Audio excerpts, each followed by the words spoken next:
13. Gothic art in Italy, starting with patronage and artistic life.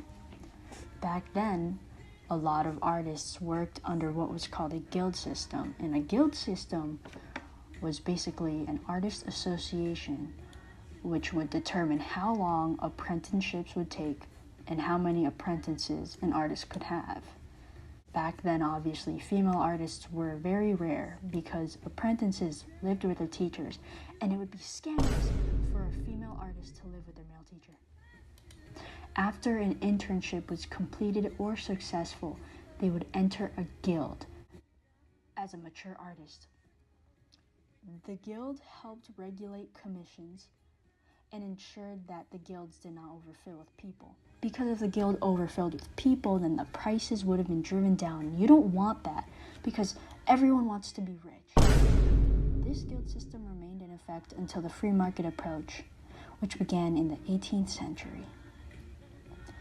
Back then, artistic patronage was really popular among friars, which were a religious order of men. Most prominent groups were the Franciscans and the Dominicans, and in the early 13th century, they left and focused on helping the poor and the sick. The Dominicans would commission narrative pulpits and altarpieces so that the faithful could learn of Christian tenets.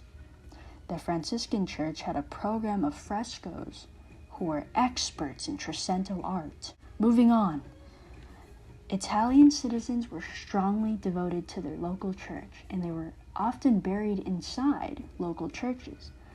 Some families would commission artists to decorate private chapels, and if they could not afford a chapel, they would sometimes sponsor a sculpture or an altarpiece. Rulers and or church leaders would commission works for public display, which were meant to either legitimize their reign or just public generosity. Moving on, ×2, Italian Gothic painting. There is a trend in Gothic sculpture. The trend was to liberate works from the wall so they could occupy space, independent of their architectural framework. You can easily identify Italian painting in the late Gothic period based on the large-scale panels, which can stand on their own. And in the Middle Ages, the flatness of the wall surface was heavily often emphasized. Late Gothic artists often preferred to shade their figures as well, and they reached for a three-dimensional reality. There was the Byzantine formula, which was used for pictorial representation. Florentine painters moved away from this tradition, and they focused on anchoring their figures to ground lines. Through both expressive faces and meaningful gestures, the emotions on figures were much easier to decipher in their artworks, and they moved the focus away from the center of the painting. They avoided naturalism, emphasized stylistic variety, and there were lots of text incorporated. In their art, you could also see the influence of Roman, early medieval, and Islamic art. And a lot of their art was influenced based on culture, beliefs, and physical settings. Royal courts emphasized the study of theology, music, and writing. Discover the fascinating world of Northern European Renaissance art. This era saw a boom in art, thanks to wealthy trading towns and the rise of capitalism. Cities competed by commissioning elaborate cathedrals and altarpieces.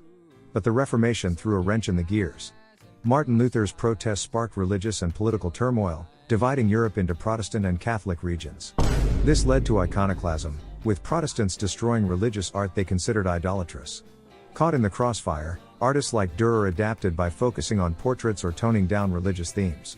Interestingly, Protestants preferred direct depictions of Jesus, while Catholics embraced images of Mary and saints as intermediaries. The Northern Renaissance also saw the rise of capitalism and the invention of the printing press, which revolutionized book production and the spread of ideas, leading to the mass production of affordable prints. Oil paint also became widely used, allowing for rich colors, sharp detail, and easier corrections. Northern European altarpieces were often designed like folding cupboards, with elaborate frames and hidden scenes revealed during special services. These artists were influenced by the International Gothic style but also incorporated Italian Renaissance ideas, particularly from Michelangelo.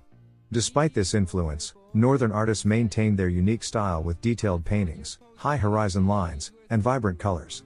The Reformation's impact is undeniable, as the destruction of religious art and the push for simpler churches dramatically reshaped the artistic landscape.